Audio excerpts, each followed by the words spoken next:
תוכנית הקשר הרב-מקצועי. בהנחיית תמר דוד, מנהלת בית הספר ארגמן, נס ציונה, בשיתוף פעולה עם מוזיאון אנו, תל אביב, ותודה מיוחדת לעופרה ישראלי, מנהלת התוכנית במוזיאון אנו, אשר מלווה את התוכנית בבית ספר ארגמן שנים רבות. למשתתפות ולמשתתפים המובחרים, סבתות, סבים, סבתא רבתא, נכדות, נכדים, נינה אהובים, תלמידות ותלמידים, נציגי כיתות ו'. בניצוחה של תמר דוד היקרה, בכל מפגש אור חדש, תוכנית עשירה ומפורטת, כיצד ליצור סיפור מורשת, כסנונית רועשת, מעלינו מתעופפת, מחבקת, מנחה, מסבירה, תומכת, מייעצת, גם בכיבוד, הרי לך אמונה חוסכת, 3 כוכבי משלן אני נותנת.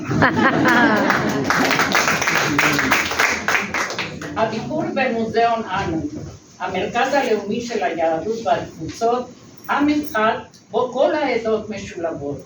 התקבלנו ביד מושטת, סיפורנו תוספת למורשת, חוליה נוספת מתחברת לשרשרת הקשר הרב-מקצועי.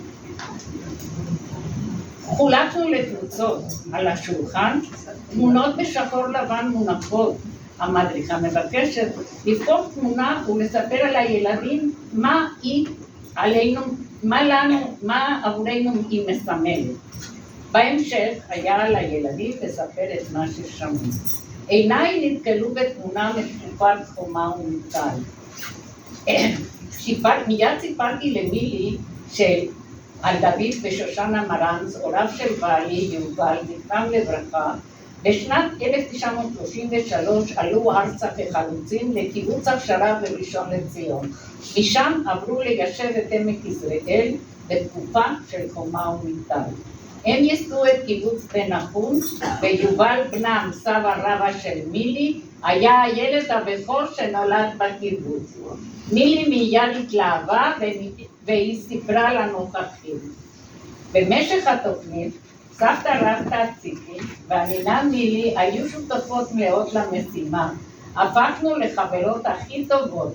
בזוועותיה הזהירות את הסיפור בזריזות למחשת מקלידות בעיניה הזוהרות.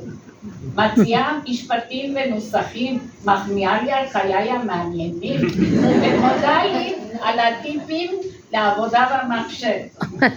הסיפורים קורמים עור וגידים, ולאן הוא נשלחים? למאגר הלאומי מעבירות, שם ידיים חלוצות ואהבה למאגר הלאומי מעבירות, לחיי נצח נשמרים, לכל דורות ההמשך הבאים.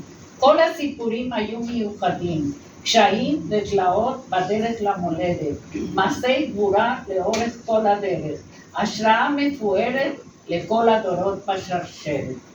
עכשיו, ברכה מיוחדת לתלמידות ולתלמידים המשתתפים.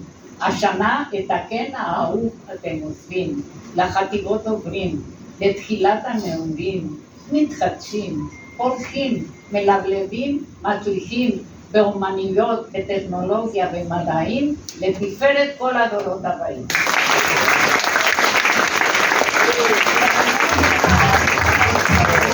Muy bueno, muy bueno.